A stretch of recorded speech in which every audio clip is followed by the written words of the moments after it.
ECRல property வாங்க எதுக்கு crores? lakhs போதுமே. Just 4 lakhsல ECR கோவலத்துல beach resort plot. EMI 12,000 only. Stepstone presents Secret Aura at ECR Kovalam. Grand launching on 22nd, 23rd and 24th August 2025. தேர்தலில் வேணால் நீங்கள் நாங்கள் யாருன்னு பார்த்துக்கலாம், மோதி பார்த்துக்கலாமா அப்படின்ற மாதிரி பேசியிருக்காரு. பார்த்துக்கலாம். அதுதான் நாங்களும் சொல்கிறோம். எதிரி எனக்கு நீ தான், டிவிகேக்கும் டிஎம்கேக்கும் தான் களத்தில் சண்டைன்னு சொல்லியாச்சு. இதே போல் ஸ்டாலினை பேச சொல்லுங்கள், தக்க பதிலடினா அதான் பதிலடி. விஜய் என்ன உழைச்சாரு? உழைக்காமலே ஒருத்தர் முதல்வர் ஆகிறதே பெரிய ஊழல். ஒரு உழைக்கவே இல்லைன்னா எதற்காக எடப்பாடி அவர்கள் கூட்டணிக்கு வாங்கன்னு கூப்பிட்டீங்க? அந்த நடிகர்ன்ற அந்த ஃபேம் வச்சே நாளைக்கு சிஎம் ஆயிடலான்ற மாதிரி தானே சார் இருக்கு அவரோட பேச்சு. தம்பி எம்ஜிஆர் தான் அவர் இருக்கும்பொழுது எல்லா தொகுதிக்கும் அவர் தான் வேட்பாளர். ஜெயலலிதா இருக்கும்போது அவங்க தான் வேட்பாளர். நீ கட்சி ஆரம்பிச்சுட்டு ஒருத்தன் வீட்டுக்குள்ளே போகணும், நான் எல்லா வீட்டுக்குள்ளேயும் போனதுக்கு அப்புறம் தான் கட்சியை ஆரம்பித்தேன். ஹியூஜ் டிஃப்ரென்ஸ் இருக்குது.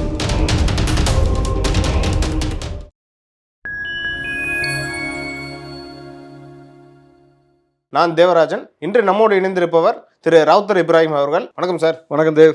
அமைச்சர் கே நேரு சொல்லியிருக்காரு, திரு விஜய் அவர்களுக்கு தக்க பதிலடி கொடுக்கப்படும், தேர்தலில் வேணால் நீங்கள் நாங்கள் யாருன்னு பார்த்துக்கலாம், மோதி பார்த்துக்கலாமா அப்படின்ற மாதிரி பேசியிருக்காரு. பார்த்துக்கலாம்.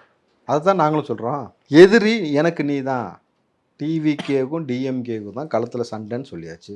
அப்புறம் பார்த்துக்கலாம் தான் நாங்களும் சொல்கிறோம். நாங்கள் ஓப்பனாக இப்படி போட்டு டிக்ளேர் பண்ணி பேசுகிறோம்ல. கரெக்டாக ஒரு கட்சியின் தலைவர் வெளிப்படையாக அங்கிள் ஸ்டாலின் அவர்களே மக்களின் குரல் கேட்குதா, இதுக்கு தான் நான் கேள்வி எழுப்புறதுக்காக தான் வந்தேன் களத்தில், உனக்கும் எனக்கு தான் சண்டை, அரசியலில் நீ தான் எனக்கு எதிரி, திமுக தான் எதிரின்னு சொல்லியாச்சுல. இதே போல் ஸ்டாலினை பேச சொல்லுங்கள், தக்க பதிலடினா அதான் பதிலடி. ஒரு கட்சியின் தலைவர் பேசுகிறார்ல, பேசுங்க. நீங்கள் மறைமுகமாக சொல்கிறார்ல, நேற்று வந்த கட்சிக்கெலாம் நான் பதில் சொல்ல. அப்போ ஏன் டர்ரு? உனக்கு டர்ரு தானே? இப்போ இந்த மறைமுகமெல்லாம் கிடையாது, நேரடியாக நிற்கணும். நீங்கள் எதிர்கட்சியாக இருக்கும்போது கோ பேக் மோடின்னு சொல்ல தெரியுதுல்ல, கோ பேக் மோடி எழுதியே காமிச்ச வாசகமாக சொல்கிறேல. இப்போ இங்கே பேச மாட்டேற. இப்போ ஆளுங்கட்சியாக மத்தியில் பிஜேபி இருந்தாலும் நீ பேச மாட்டேற, பயப்படுற. அதே போல் இந்த பக்கம் விஜயை பார்த்து பயப்படுற. ஆளுங்கட்சியாக இருக்கிற நபரை பார்த்து நீ பயந்தா ஓகே, இன்னும் ஆளுங்கட்சியே வரல, அதுக்குள்ளேயும் நீ பயப்படுறேன்னா உனக்கு பயந்தானே அர்த்தம். இந்த கட்சியின் தலைவர் சொல்லிட்டார், நீங்கள் பேசுங்க. எடப்பாடி டைரெக்டாக பேசுகிறாரா? அதே போல் நீங்களும் பேசுங்க, வாங்க களத்துக்கு வாங்க, பேசுவோம். நயனா நாகேந்திரன் பேசுகிறாரா? ஒவ்வொரு கட்சியின் தலைவர் நேருக்கு நேராக அந்த கேள்விக்கு பதில் சொல்கிறாங்கல்ல. ஏன் ஸ்டாலின் சொல்லலை? ஏன்னா உங்களுக்கு தான் எழுதி கொடுக்கணும், நீங்கள் தான் மனப்பாடம் பண்ணணும், உங்களுக்கு தான் டைம் தேவைப்படுது. நீங்கள் வேணால் பாருங்கள், ஒரு நாள் 2 நாள் கழித்து ஸ்டாலின் இதை பற்றி பேசுவார். எழுதி கொடுத்து மனப்பாடம் பண்ணி அதுக்கப்புறம் எப்பா தம்பி கரெக்டாக கேள்வி இதே மாதிரி கேள்வி சொல்லி கொடுத்து அவன் கேட்கணும். ஏன்னா இப்போ சீமன்ட்ட பொசுன்னு ஒருத்தன் கேட்டான் தெரியுமா? அது ஆனால் உண்மையிலுமே தம்பி சத்தியமாக சொல்கிறேன், ஐயோ கிட்டத்தட்ட ஒரு 100 வாட்டிக்கு மேலே பார்த்துட்டேன். பார்த்து எனக்கு சிரிப்பு. நம்ம எதுக்கு மக்கள் நீ கேட்போமே பாருங்கள். மாநாட்டு கூட்டத்தை என்ன நினைக்கிறீங்க? அப்போ நான் தெளிவாக சொல்லிட்டாரு, எனக்கும் திமுக தான் போட்டி, மற்ற யாருக்கு இல்லைன்னு. உங்களை போட்டியில் சேர்க்க மாட்டேங்கிறாரு. உங்களை போட்டியில் சேர்க்க மாட்டுறாரு. சரியா இருந்துச்சு அந்த கேள்வியில். ஒன்னபடி சொல்கிறேன்னே. அப்போ இது போல் ஒரு ஆரோக்கியமான விவாதங்களில் தான் நம்ம பேசணும். எதிர்கட்சி தலைவர் அதிமுக பொதுச் செயலாளர் ஒரு பிரச்சாரத்தில் கேட்டிருக்காரு, விஜய் என்ன உழைச்சாரு? உழைக்காமலே ஒருத்தர் முதல்வர் ஆகிறதே பெரிய ஊழல் அப்படின்னு சொல்லியிருக்காரு. இது அவர் பேச்சை எப்படி சார் பார்க்குறீங்க? தாவேக்கா எப்படி பார்க்குது? இல்லை, இப்போ களத்தில் இறங்கி மக்கள்கிட்ட செய்கிறது மட்டும் கிடையாது, தொடர்ச்சியாக 15-20 வருடங்களுக்கு மேலாக மக்களுக்காக தொடர்ச்சியாக நலத்திட்ட பதவி செய்கிறதா இருக்கட்டும், எல்லாம் செய்கிறதா இருக்கட்டும், நீங்கள் கடுமையான உழைப்புக்கு பிறகுதான் ஒருத்தர் அங்கீகாரம் பெறணும் அப்படின்றதுக்கான எந்த வரைமுறை சித்தாந்தன்படி அவர் சொல்கிறாருன்றதை அவர் விளக்கணும். ஏன்னாக்கா ஜனநாயக முறைப்படி யார் வேணுமானாலும் தேர்தலை சந்திக்க முடியும். கரெக்டாக? நம்பர் 1 அதான் வேலிடான விஷயம். யார் வேணால் நாளைக்கு நீங்கள் கூட தேவ் கூட நாளைக்கு அரசியலில் போட்டியிடலாம், ஒரு எம்எல்ஏ கேண்டிடேட்டாக நிற்கலாம் ஒரு தொகுதியில் பொழுது. உங்களுக்கு இந்திய அரசியலமைப்பு சட்டம் உங்களுக்கு அந்த உரிமையை கொடுத்துருக்கிறது. உங்களை தேர்வு பண்ணணுமா வேணாமான்னு செய்ய போகிறது மக்களுக்கு அந்த அங்கீகாரம் கொடுத்துருக்காங்க, அவங்க முடிவெடுக்க போகிறாங்க நம்மளுது. அப்போது இதில் எடப்பாடி அவர்கள் சொல்வதே லாஜிக்கே கிடையாது. விஜய் அவர்கள் எவ்வளோ பெரிய ஐக்கான்னு உங்களுக்கு தெரியும். இன்னும் சொல்ல போனால் அவர் உழைக்கவே இல்லைன்னா எதற்காக எடப்பாடி அவர்கள் கூட்டணிக்கு வாங்கன்னு கூப்பிட்டீங்க? விஜயும் சீமானும் கூட்டணிக்கு வாங்கன்னு கூப்பிட்டீங்களா இல்லையா? ஏன் கூப்பிட்டீங்க? உழைக்காத ஒரு நபரை ஏன்ப்பா கூப்பிட்டீங்க? லாஜிக்காக யோசிங்க. அவர் கேட்குறது என்னன்னா முதல்வர் வேட்பாளர் தான் சரி. அவர் முதல்வர் வேட்பாளர். திரு விஜய் அவர்கள் கூட்டணிக்கு அழைக்கலாம், யார் வேணால் அழைக்கலாம், ஆனால் முதல்வர் வேட்பாளர்னு சொல்லிட்டு ஏன் அழைச்சிங்க? ஓபிஎஸ் அழைச்சிங்களா? சரி, எடப்பாடி ஓபிஎஸ் அழைக்க சொல்லுங்கள், சசிகலா அழைக்க சொல்லுங்கள், டிடிவி அழைக்க சொல்லுங்கள். உங்கள் கூடியே இருந்தாலும் கூட நீங்கள் அழைக்கல. ஆனால் நீங்கள் விஜய் அவர்களை கூப்பிட்றீங்கனாக்கா இங்கே தான் இருக்குது ஓட் பேங்கிங். யங்ஸ்டர்ஸ் அங்கே நிற்கிறான், கூப்பிடுறீங்க, புரிஞ்சுங்களா உங்களுக்கு? ஸோ லாஜிக்கலி நீங்கள் வந்து சில விஷயங்களில் தேவையில்லாமல் டச் பண்ணாமல் அழகாக ஒரு அரசியல் நகர்த்தி கொண்டு போகிறது நல்லது. ஏனென்றால் எங்களுக்கு வாக்கு கொடுத்தது எடப்பாடி. சிறுபான்மை மக்களே, சத்தியமிட்டு சொல்கிறேன், நான் பிஜேபியோட போக மாட்டேன். இஸ்லாமியர்களே, உங்கள் பக்கம்தான் நிற்பேன் சொல்லிட்டு இப்போ யார் கூட நிற்கிறீங்க? உழைப்பு 2வது, கொடுத்த வாக்கு சத்தியம் பண்ணியிருக்கீங்கல்ல. அப்போ நீங்கள் எந்த அடிப்படையில் உங்களை நாங்கள் நம்புறதுன்னு ஒரு கேள்வி இருக்குல்ல. நிறைய விஷயங்கள் நம்ம வெளிப்படையாக பேச வேணாம், பேசினா நல்லதாக இருக்காது, உங்களுக்கு கடந்துருவோம். சார் அடுத்து பார்த்தீங்கன்னா திரு விஜய் அவர்கள் வந்து மாநாட்டில் ஒன்று சொல்லியிருக்காரு, மீனவர் பிரச்சனையை கோட் பண்ணியிருக்காரு. அதில் பார்த்தீங்கன்னா கச்சத்தீவு பற்றியும் பேசியிருக்காரு, அதே மாதிரி நீட்டை பற்றியும் பேசியிருக்காரு. கச்சத்தீவெல்லாம் வந்து ஏற்கனவே எக்ஸ்பீரி ஆன விஷயம் அப்படின்ற ஒரு விமர்சனமும் வந்திருக்கு. ஒரு பேருக்குன்னா சொல்லிக்கிட்டு இருக்காரு. அதே மாதிரி திரு உதயநிதி அவர்கள் வந்து அந்த நீட் தேர்வை ரத்து செய்யறதுக்கான ரகசியங்க கிட்ட இருக்கு அப்படி சொல்லி தான் அவரும் ஓட்டு வாங்கினார். இதே சொல்லி தான் திரு விஜய் அவர்களும் வராரா? ஒரு பேருக்குன்னா இந்த அரசியலை கையில் எடுக்குதாரான்ற விமர்சனமும் இருக்கு. அப்போ யாராலையும் வந்து மத்திய அரசு எடுத்து கேள்வி கேட்கக்கூடிய திராணி உங்களுக்கு இல்லை, அப்படிதானே? இல்லை, ஒருவேளை நீட்டை ரத்து பண்ணுறதுக்கான ரகசியம் திரு விஜய் அவர்கள்ட்ட இருக்கா? சொன்னாரா? இல்லை, கேட்குறேன். தம்பி, நீ இது கொண்டு வந்தவன், நீ மூடிட்டு போன்னு நாங்கள் சொல்கிறோன்னாக்கா நீ தான் செய்யணும். நீ ஏன் என்கிட்ட வந்து கேட்குற? நாங்கள் வைப்பது கச்சத்தீவை கொடுத்துட்டாங்க, கச்சத்தீவை மீட்க முடியும், மீட்டு கொண்டு வரும் சொல்லி திமுக சொல்லலையா? இது வரைக்கும் திமுக சொல்லலையா? அதிமுக சொல்லலையா? சீமான் அதை வச்சு அரசியல் பண்ணலையா? நாங்கள் மீட்டு கொடுங்கன்னு சொல்லி கேள்வி கேட்குறது எந்த விதத்தில் தவறாக இருக்கும்? மீட்டு கொடு, நீ தானே சொல்கிற. அரணா நிப்பன்ட்டு மோடி தானே சொல்கிறீங்க, பிஜேபி தானே சொல்லுது. நாங்கள் இருக்கிற வரைக்கும் ஜப்பான் வளர விட்றோம், சைனா வளர விட்றோம், அமெரிக்கா வளர விட்றோம். ஏன் இலங்கைட்டு நடுங்கிறப்ப? உன்னால் வந்து உலக நாடுகள்லாம் உன்னை பார்த்து மரியாதை கொடுக்குது, வணங்குதுனாக்கா சின்ன பரப்பளவு கொண்ட நிலத்தை வந்து மீட்டு கொண்டு வருவதற்கே உங்களுக்கு திராணி இல்லைன்னா அப்புறம் என்ன ஆட்சி செய்றீங்க உட்காந்து? காங்கிரஸ் கொடுத்துருச்சு, காங்கிரஸும் திமுகவும் சேர்ந்து கொடுத்துருச்சுன்னு சொல்கிறீங்கள. சரி, கொடுத்துட்டான்ப்பா, வாங்கிட்டு வர அதிகாரம் கையில் இருக்குல்ல, மீட்டுக்க முடியாதா? இலங்கையில் எவ்வளோ பெரிய கடுமையான போர் எழுந்துச்சு, ஒரு பொருளாதார சிக்கல் ஏற்பட்டுச்சு, பொருளாதார நெருக்கடி ஏற்பட்டது. தம்பி, அங்கே ஒரு வாழைப்பழம் 500 ரூபாய்க்கு விற்றாங்க, தெரியுமா உங்களுக்கு? அவ்வளோ பெரிய நெருக்கடியான சூழலில் அவர்களுக்கு பணத்தேவை ஏற்பட்டது. அந்த நேரத்தில் இந்தியா ஒரு தொகையை கொடுத்து கூட அந்த இடத்த மீட்டு வந்திருக்க முடியுமா? முடியாதா? ஏன் செய்யலை? இப்போ காலங்காலமாக உனக்கு அதை வச்சு ஒரு அரசியல் செய்யணும் தானே இருக்குது. அதைத்தான் அவர் கேட்குறாரு. நீட்டை ஏன் கொண்டு வந்தீங்க? என் மாணவர் பிள்ளைகளுக்கு அதை வச்சு பணச்சுமையாக இருக்குது, மனச்சுமையாக இருக்குது, ரெண்டுமே இருக்குது. அப்படி இருக்கும் பொழுது அதை வந்து வேணாம். ரொம்ப சிம்பிள். மக்களுக்கு எதெல்லாம் தம்பி, ஒரு ஆட்சி அதிகாரம் என்பது, அரசாங்கம் என்பது, ஒரு சட்டம் என்பது எல்லாமே மக்களுக்கானது தான். மக்களுக்கானதான் நம்ம எல்லாத்தையுமே இதை வடிவமைச்சோம். அப்படின்னும் பொழுது மக்களுக்கு எது பிரச்சனையாக இருக்கோ அது வேணான்னு சொல்லும் பொழுது அதை நீக்கிறதுனா ஒரு அரசாங்கத்துடைய வேலையாக இருக்க முடியும். அதை விட்டுட்டு அதை வைத்து தனிநபர் வருமானம் பெறுவது, கல்வியை வந்து இங்கே வந்து மிகப்பெரிய பொருளாதார சந்தைக்குள்ள அதை இறக்கி விட்டு அதை ஒரு வணிகமாக மாற்றி வச்சிருக்கிறது யாரு? மிகப்பெரிய வணிகமாக மாற்றி வச்சிருக்கீங்களே நீங்கள். அதைத்தான் வேணான்றாரு. நீங்கள் இதுக்கே சொல்கிறீங்க. பரந்தூர் இருக்குது பாருங்கள், பரந்தூருக்கு களத்துக்கு வருவார் திருப்பி. நிச்சயமாக பரந்தூருக்கு களத்துக்கு வரார் விஜய் அவர்கள், எனக்கு தெரியும். பரந்தூர் விமான நிலையத்தை முடக்கிறதுக்கு தாவேக்கா ரெடியாக இருக்குது. தம்பி, விமான நிலையத்தை முடக்கலை, மக்களுடைய உரிமையை மீட்டெடுக்கிறதுக்காக வரோம். அங்கே வாழக்கூடிய விலங்குகளுக்கும் அங்கே வாழக்கூடிய உயிரினங்களுக்கும் தேவையை ஏற்படுத்துவதற்காக வரோம். இன்னும் சொல்லப்போனால் நீர்நிலையை பாதுகாப்பதற்காக வரோம். 2 நாள் இல்லை, 1 நாள் தான் மழை பெஞ்சுது. இன்றைக்கி நீங்கள் பார்த்தீங்களா ஓஎம்ஆர் பார்த்தீங்களா எப்படி இருக்குன்னு? ஓஎம்ஆர் இருக்கட்டும், வேளச்சேரியாக இருக்கட்டும், தாம்பரமாக இருக்கட்டும், இந்த பக்கம் பாருங்கள், நார்த்து மெட்ராஸ்லாம் நாரி கிடக்கு. கிட்டத்தட்ட 1 நாள் மழைக்கு தாக்கு பிடிக்கலன்னும் பொழுது பரந்தூரில் நீ கொண்டு போய் வந்து விமான நிலையத்தை கட்டினேன்னா நீர்நிலைகள் வடிந்து ஓடக்கூடிய நீரெல்லாம் அங்கே தான் போய் சேருது. அங்கே நீ கேட்ட போட்டோன்னா எங்கே வரும்? சென்னைக்கு தான் வரும். ஏற்கனவே 4000 கோடி நக்கிட்டு போயிடுச்சு.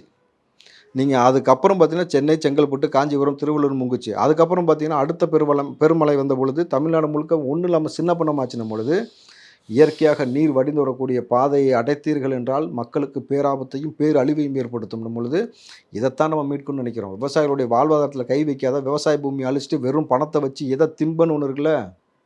சைனாக்காரன் வந்து ஏற்கனவே தம்பி இந்தியாவுக்குள்ளே கோஸ் இருக்குது பாருங்க, முட்டை கோஸுன்னு சொல்லுவாங்கள்ல, கோஸு பிளாஸ்டிக் க்ளோஸை செஞ்சு கொண்டு கொடுத்தான் பார்த்தீங்களா. கறி இயற்கையாக ஆடுகள் மாடுகளிடம் வந்து பெறப்படக்கூடிய அந்த மாமிசம் என்பதை ரெடிமேடாக செஞ்சான். அரிசி பிளாஸ்டிக் அரிசி செஞ்சான், முட்டை பிளாஸ்டிக் செஞ்சான். அவன் எந்த கர்மத்தெலாம் நாளைக்கு கொண்டு வந்து கொடுத்து நம்மளை திங்க வச்சு மண்ணை மலட்டாக்கின மாதிரி மக்களை மலட்டாக்கி ஒரு பிள்ளைக்கு இல்லை வாழும் பொழுது எதுக்கும் வழி இல்லாமல் உங்களை நிர்கதியாக்கக்கூடிய ஒரு சூழல் இருக்கும் பொழுது இயற்கையில் இது பேராபத்து.